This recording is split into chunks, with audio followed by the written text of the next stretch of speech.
Okay, there we go. Good morning. My name is Monet Ihanacho. I'm the Communications Specialist with the NEMSIS Technical Assistance Center. Thank you all for joining the NEMSIS TAC Public Monthly Meeting. Today is Thursday, November 16, 2017. Today's training is intended for all members of the EMS community. And the focus of the discussion today is to learn about the new 2016 Public Release Research Dataset. The presenter today will be our own Dr. Clay Mann, who is the Principal Investigator of the NEMSIS Technical Assistance Center. And I will now turn the time over to Clay. All right. Thank you, Monet.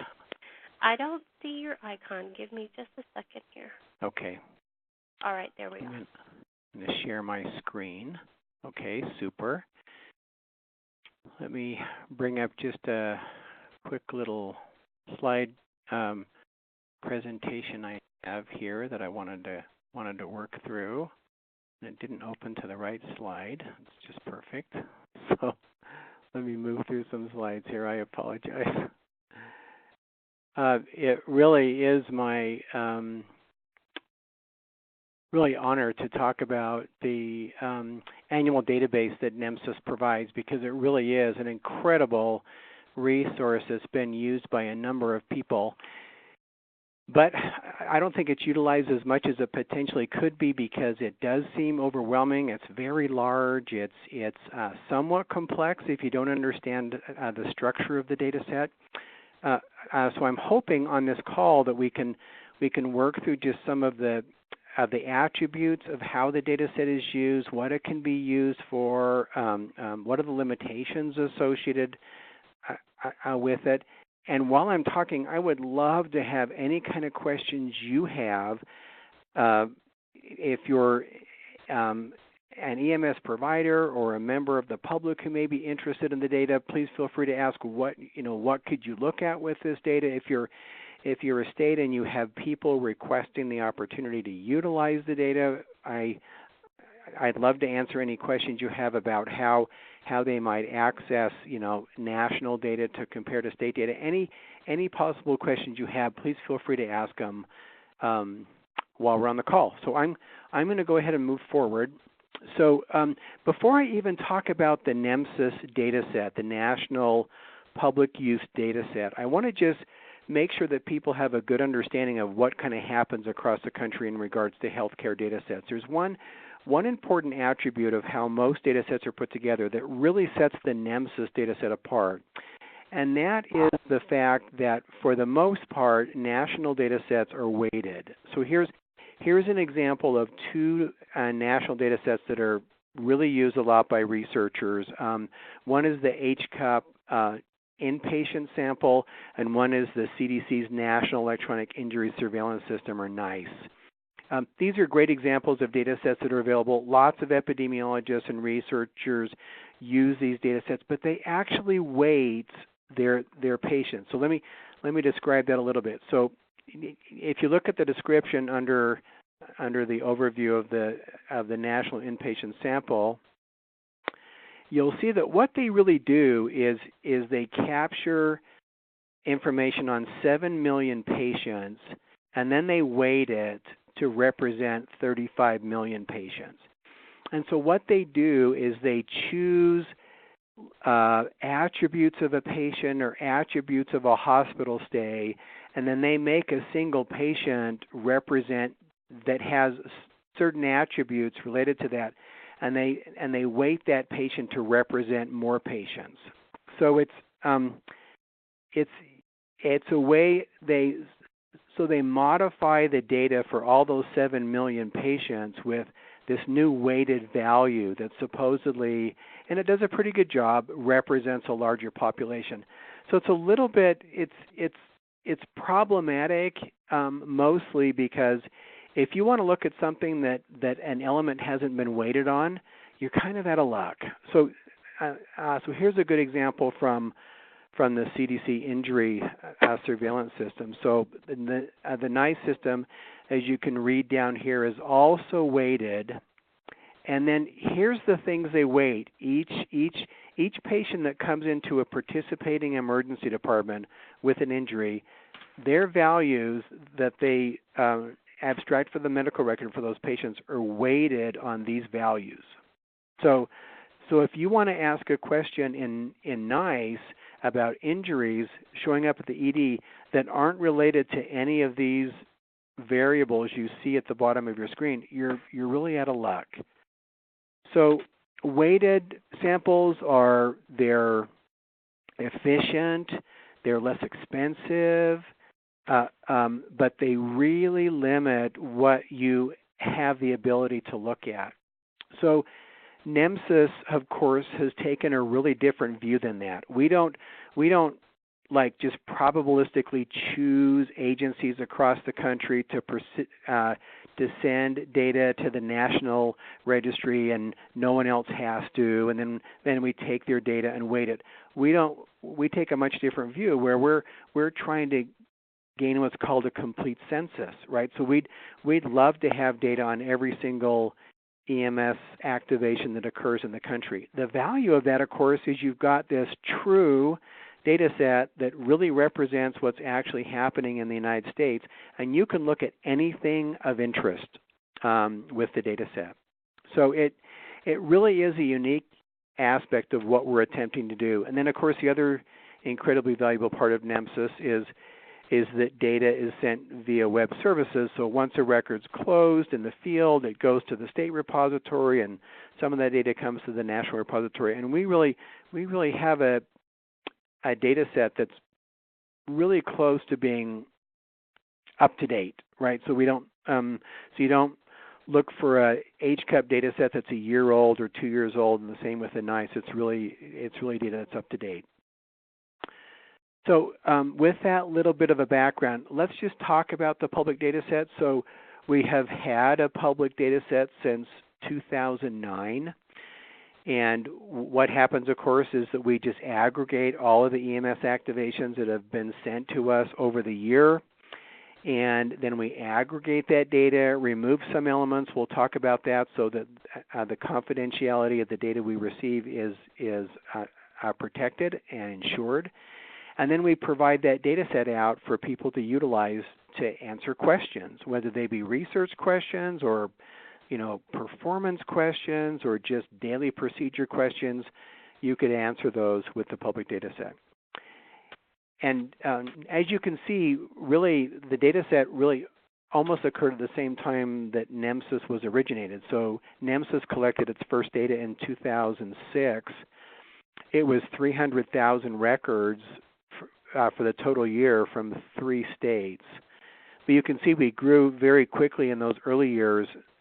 And so in 2009, we really felt like we had a robust data set that could represent a fair amount of the nation. So there were 26 states, and we had over 5.7 million activations in that data set. So again, we continue to try to collect a complete census. And we're getting very close. So in 2015, we had data from 49 states and territories, 10,000 agencies reporting, over 30 million EMS activations in that data set. So it's really a very unique, very valuable resource that we have in this country. In 2016, there in the red, you'll see the data that we collected during 2016. This data set is out and available. It's publicly available. It's free. And we offer many resources to help you utilize the data. But you'll notice that the total went down a little bit, both in agencies and in total number of records. And that's due to the fact that, of course, we're all moving to version 3. And all of the data prior that you see here is version 2 data.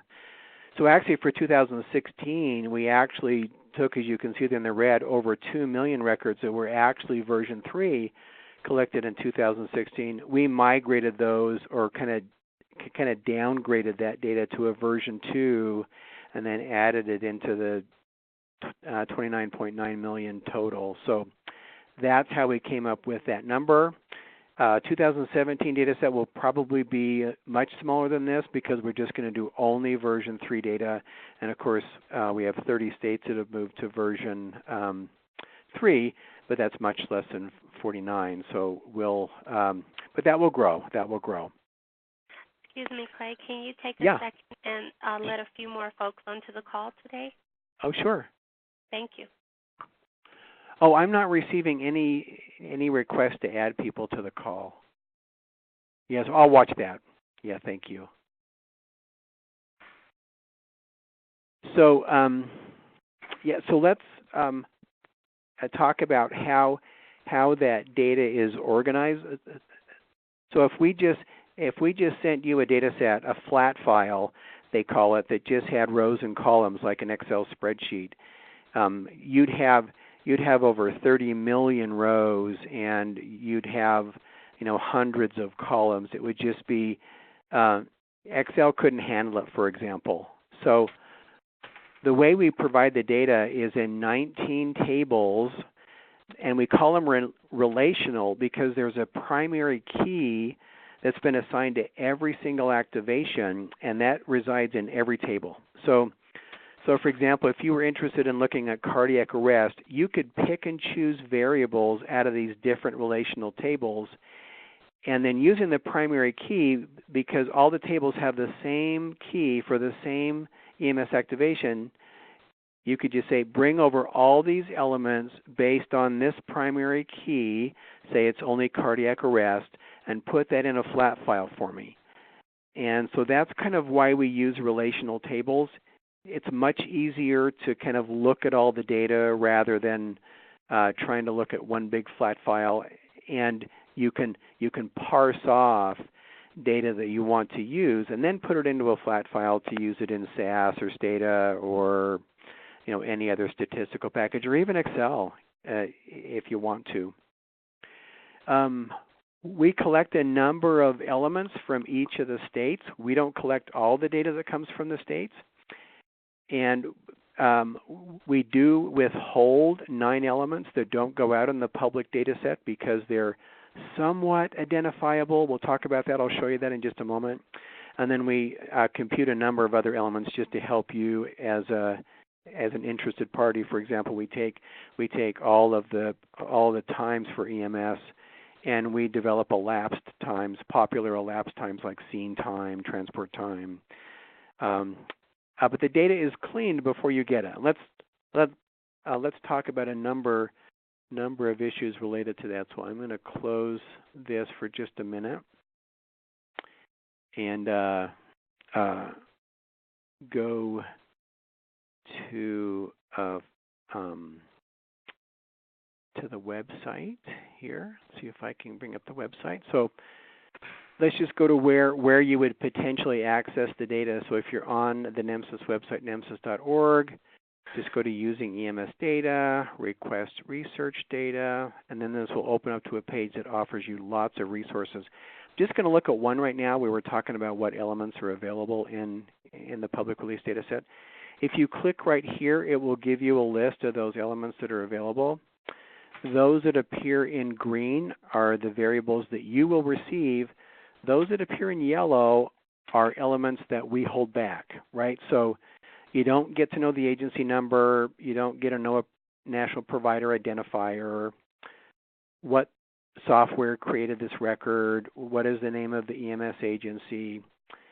That's really it, except for we also hold back geographic measures we collect, and we only collect 3 at the national level.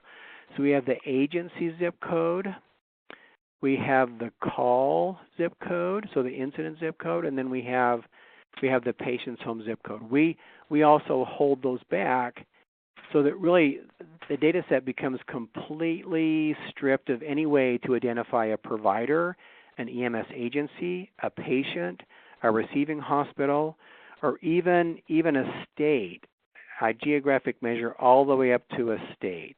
The only 2 identifiers you have in regards to geography in the public data set is census region and census division. So that gives you a bit of an idea of what data is available. Any questions in regards to that?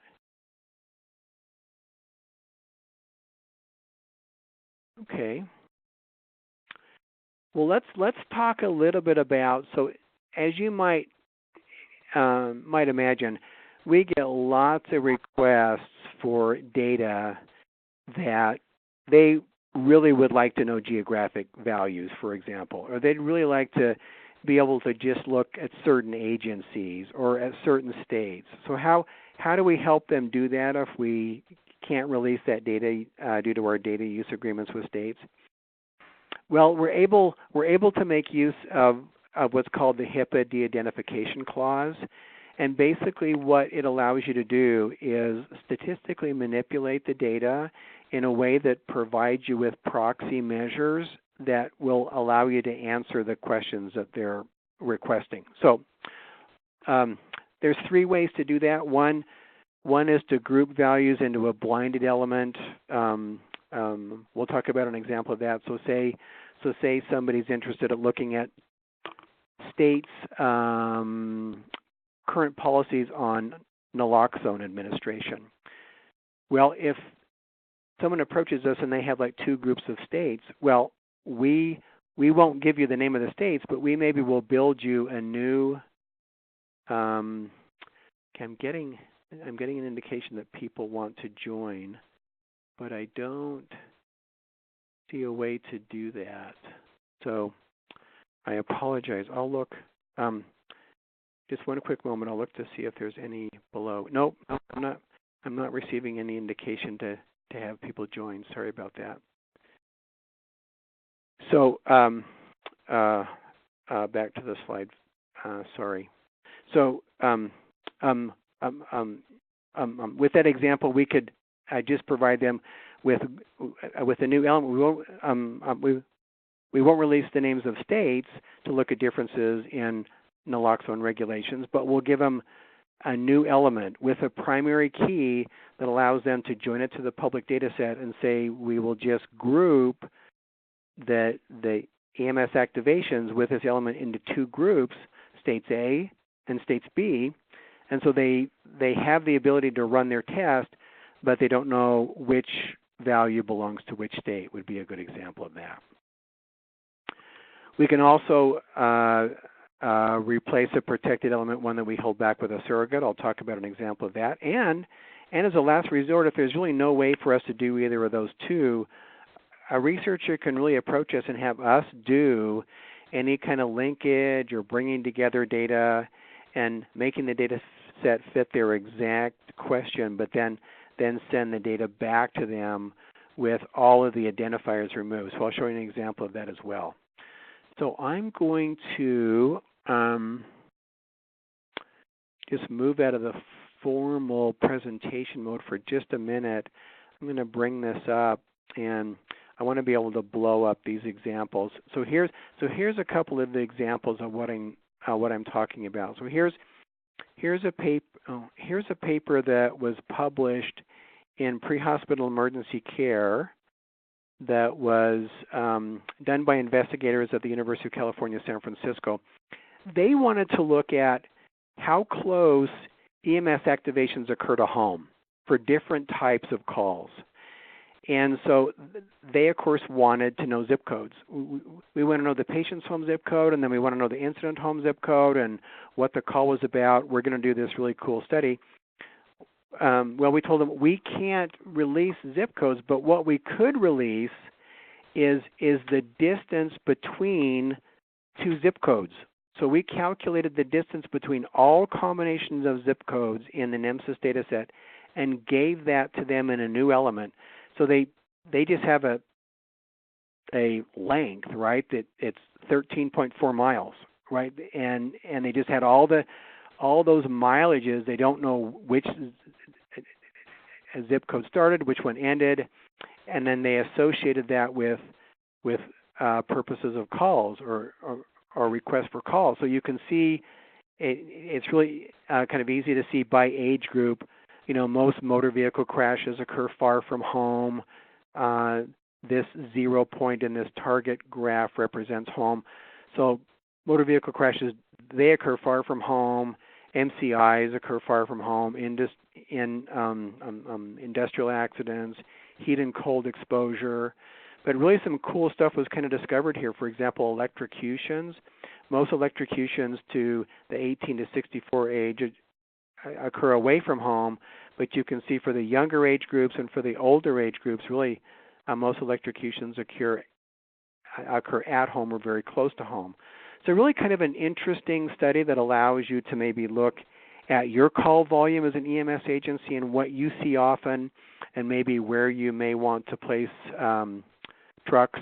Really kind of an interesting study. So I'm sorry, I'm kind of manipulating these in a funny way. I'm going to reduce that one. And let's look at one more example. This was an example from some investigators out of Cornell. And they were looking to see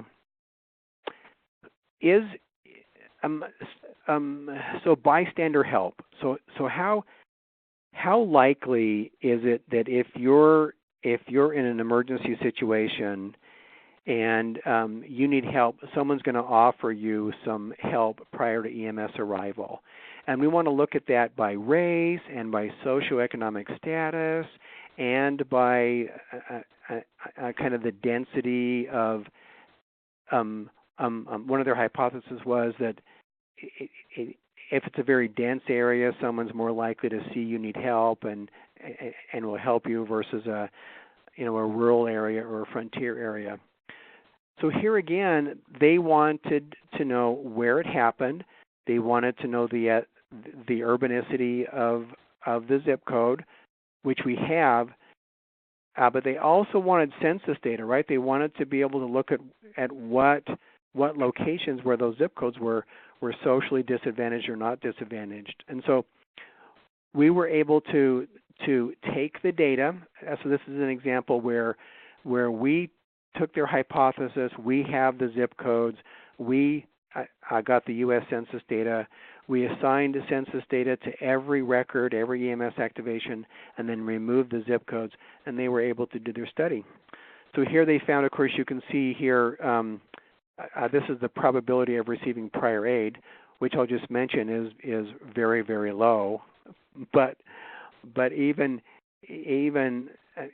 though you're rarely helped, they were able to identify that actually whites were more likely to help versus blacks in this kind of a situation, and really high density areas weren't the most likely to help.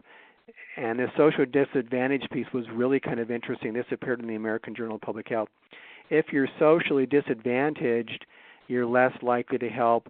If you're kind of in the middle, you will help, but as you grow richer as a county, that drops off again. So kind of a really, really interesting study. So this gives you an example of like two questions that are really kind of different. We never would have been able to answer them if we were just using a weighted sample, but we were able to basically do this because we have a complete census and because we're able to help people manipulate the data. So I'm going to go back to the presentation just for a couple of slides. Any questions about that? How we were able to do that?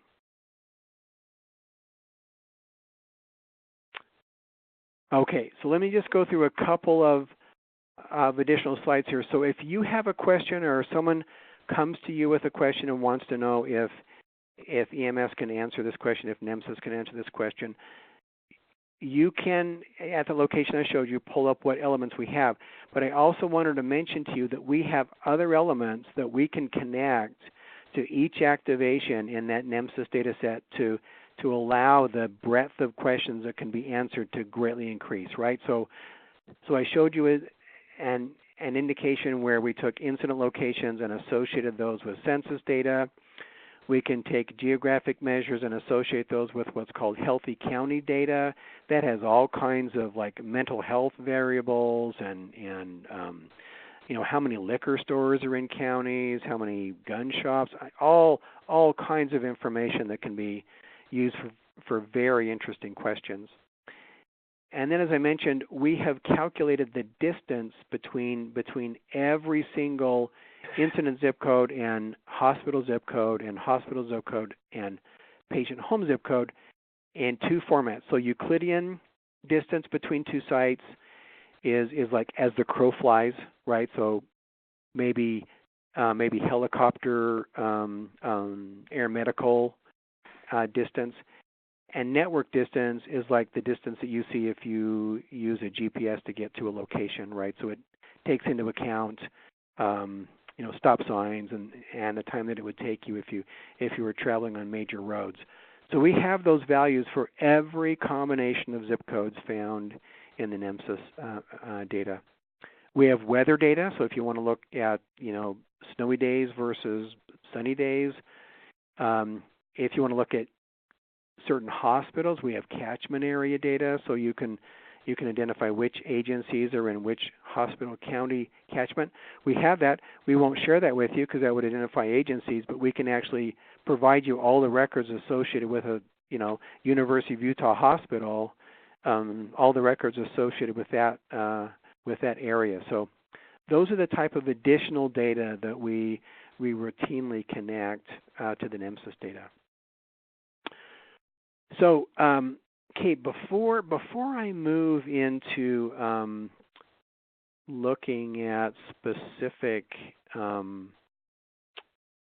publications, I want to for just a couple minutes, let's go back to the website, and I want to show you a couple of other.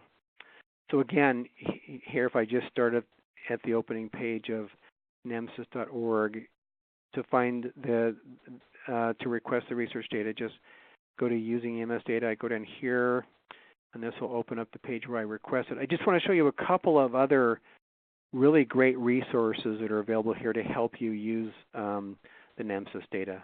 So first off, I just want to show you the user's manual.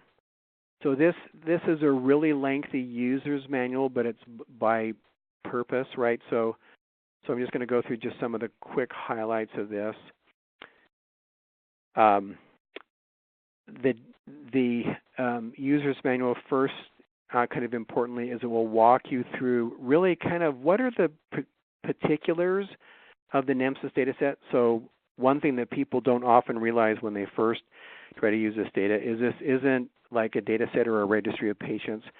It's a registry of EMS activations, right? So we know within the industry that if an area has like a two-tier system, you might get a first responder and an ambulance that comes to the same call.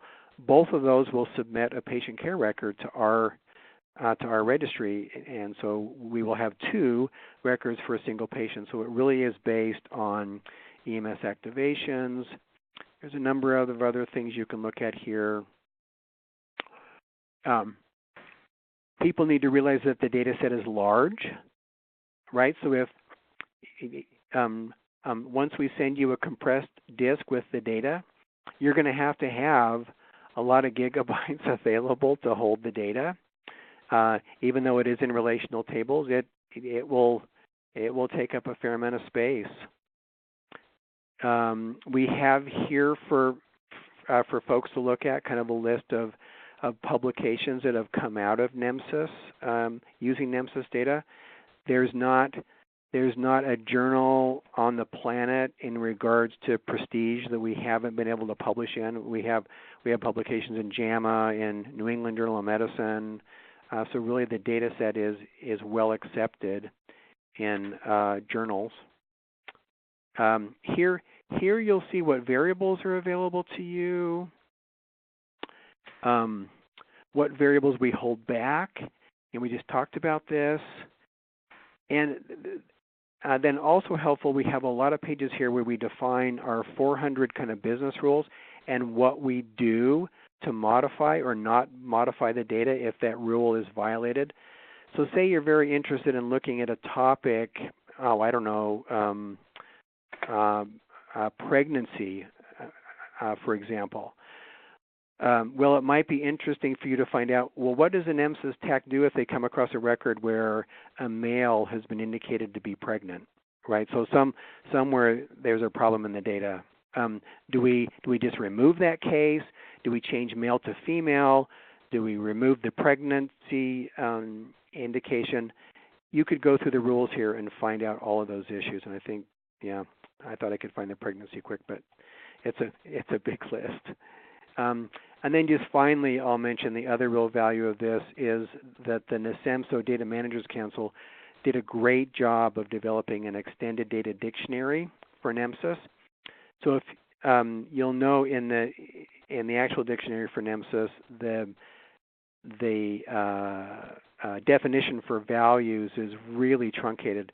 Well, they spent some time, and for the major kind of important elements, they went through and provided a really detailed document describing what are the definitions for values in certain elements. And so this can also be very, very helpful. So that's all I wanted to show you there in regards to that document. The two last things I'll show you here is once you get the data set, there's lots of things that people will do to manipulate the data, but there's some pretty straightforward things. So we've provided you with some code here to help you do simple things. So say you get the data in ASCII format. That just means that it's just data separated by commas, and you wanted to turn it into a SAS data set, which is a kind of statistical package. We've provided you with the code that you would need to just run to actually make that manipulation. So you'll find a number of code sets. If you want to take tables that are many-to-many, you can turn them into flat files with this code.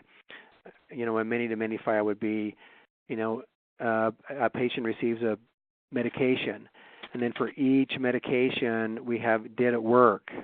What time was it given? So a patient can have multiple medications, and they can have multiple results in multiple times. And so that allows you to flatten those relational tables with that. Then just finally, the only other thing I'll show you here is that here's the request form to actually receive the data. It's just a simple form where you just promise not to use the data for bad reasons, and then you provide us with your address where you want the disk sent. What's your hypothesis, what are you looking at, and just some simple questions here. We submit this for approval. We're just kind of ensuring that the data isn't used for purposes that it wasn't intended. These are approved relatively quickly. And I would say once you've requested the data and sent this form to me at this address that's found at this hyperlink, you usually have the data within a week in your mailbox. So that's an overview of what's found on this page. Okay, so let's go back to the slideshow just for one last small section here, I think. Yeah, so here I'll just mention again that NEMSIS data is being used more and more by investigators. Our requests for data grow exponentially, and I did a Google Scholar search, kind of removing copyrights and law-related issues related to NEMSIS, and looked at over the beginning of NEMSIS how many publications. Now this could include abstracts or posters presented at professional organizations, but really we're approaching 700 documents or research projects that have been done with NEMSIS data, either national data or state-level data. So just great use. It continues to grow. It's really promoting our industry, showing that we can be professional and that we can utilize science to improve what we do. We can do evidence-based things. That all happens because our providers work so hard to provide quality data for us that we're able to aggregate at a national level. So then finally, I would just mention, say you're interested in something before you request the data, you'd like to investigate that thing and find out whether there's even data to do it, whether NEMSIS could even answer your question. So say you're interested in cardiac arrests that happen to kids. Wow, so that's an incredibly rare event to have a cardiac arrest in a pediatric population. Well, so you can always utilize the OLAP Cube, and Karin and others have done great presentations in the past as to how to use our online cube. it's really just a large palette that allows you to investigate 3 years worth of data. And you can see we've actually locked the V2 cube down because 2016 was the last time we're going to aggregate V2 data. So now this data set will not change. It will include these 3 years of data. And there's 83 million EMS activations in here. So like if you were truly interested in cardiac arrest, heart attacks that occur to kids, there's thousands of them in this data set. So where researchers just could not answer questions like that in the past, they can now answer them because we collect this many records from all across the country and aggregate them in one spot. So it's just incredibly valuable in that way. All right. Well, I have just a couple minutes. I wanted to just highlight 2 studies, if that would be okay, just published studies to help you kind of think a little bit outside the box as to what you could be using NEMSIS data for. So here's an example of an article that's really kind of out of the box. It was published in Pre-Hospital Emergency Care, used NEMSIS data, and this investigator is a student. Aaron is a student here at the University of Utah. He was interested in determining where in the Salt Lake Valley, so that's here in Utah, where they would place drones that had the ability to deliver an automatic external defibrillator to a patient's home through the air, right? So if someone called 911 and said, my husband's having a heart attack, someone could send this drone and they could come pick it up off their front lawn and go in and offer a defibrillation, a shock to convert a heart rhythm. So here they used NEMSIS data. They limited it just to the state of Utah, and Aaron used the NEMSIS data to determine where cardiac arrests occur in Salt Lake City, where the density is the greatest. Then he built this model that indicated where you'd have to place the drones to capture like 90% of the population density having cardiac arrest, so where old people live. And then kind of interestingly, he also looked at the site where fire stations currently are placed. And so here, for the Salt Lake metropolitan area, drones could be placed. These red dots are EMS agencies. And then he tried to indicate that there's really very few additional locations where these drones would have to be sent from. So his kind of overall thought was, if we do this with drones, we could put most of them just in EMS agencies, and the agencies could be responsible for piloting them and sending them to homes. So really kind of a cool study. We may live to see this kind of a thing really happen, but really this is only possible because this isn't a probability sample of Salt Lake City. This is all cardiac arrests that occur in Salt Lake City. So this type of study is possible. Let me show you one other example that's kind of cool. So this is a paper that appeared this year in the New England Journal of Medicine. This was a really interesting study. This is out of Harvard, and what they wanted to look at is when there's a marathon, if they set up, all of those kind of barricades to protect the runners on a certain route, so they're setting up barricades in neighborhoods, does that affect the outcome of patients who are suffering a cardiac arrest, right? So the idea is it's going to be harder for EMS to get to you because they have to go around these barricades. They're going to have to change their routes. That could increase time to definitive care and actually be harmful. So really kind of a strange question, but how would you ever answer that, right? How could you ever think that you'd collect enough patients that are behind boundaries having cardiac arrest the morning of a marathon, right? This is a great question, but you could never answer that if you didn't have NEMSIS, right? You couldn't prospectively stand by enough marathons to collect the data.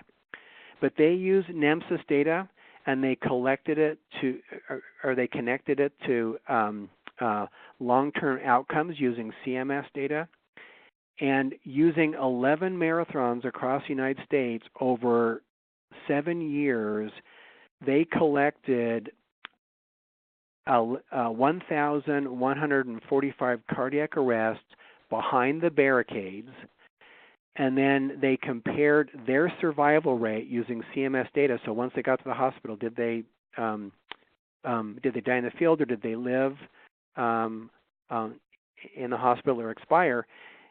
And compared that rate to pre-marathon dates, so before the barricades were there, and post-marathon dates after the barricades were there.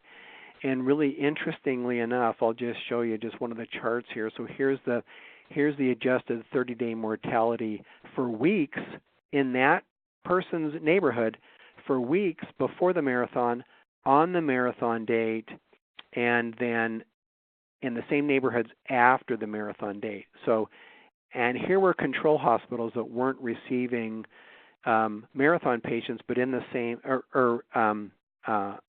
patients from those neighborhoods, but were in the same city with cardiac arrest. And so you can see there is a spike in mortality, increased mortality on marathon day. And then they were able to actually associate that with scene time to hospital, and to actually from call to arrival on scene, that same spike appeared at that same morning on those same marathon dates.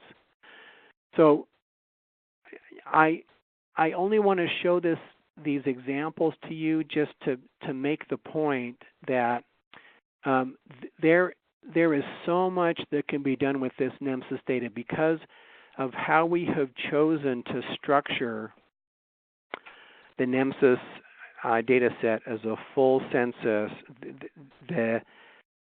The questions that you could ask with this data are just limitless, and people are really doing incredibly creative work. We're working this morning with an investigator that's trying to determine if the number of EMS calls in areas that have high utilization of Uber and Lyft, whether EMS 911 calls go down because people are just taking Uber or Lyft.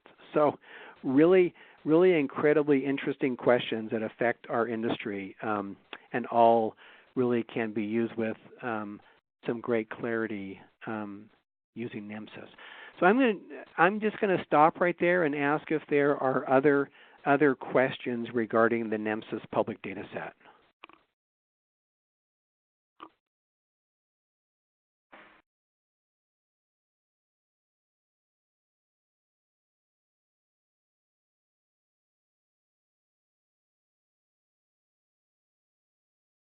Okay, either people fell asleep or I answered everyone's questions.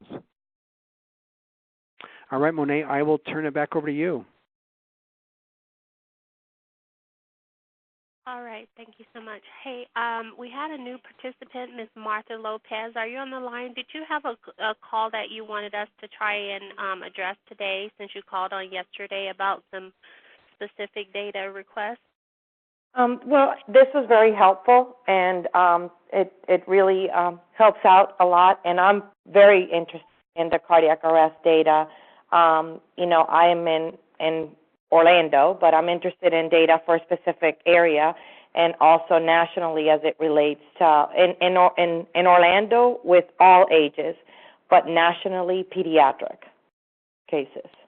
And so I'll be trying to extract, and I know that there's a lot of data, but hopefully with the filters trying to hone in on really, what is needed. There's a lot of records. Yeah, great question. And I'll just point you raise a really good point. Since, as I mentioned, we really can't release specific state data, right? If we don't receive a hypothesis that has more than one state involved, we can't release that to you. But your question is a good one, right? If you wanted to do Florida specific and then compare it to the United States, great Great question. I just wanted to point out, if you just wanted state-level data, they actually get even more data. The person that you would contact, you can always find on our opening page. I've already contacted him. Yes, thank you. Fantastic. Yep. Yep. So here's where you would reach one. Yeah. Great. Great question. Yeah. Thank you. Yeah. So if anybody else wants only state-level data, you can always find the person to contact on our website just by clicking on a state. Okay, Mr. Daniels from Illinois, I know you were able to join the call a little late. Did you have any questions you wanted to ask? I don't, thank you.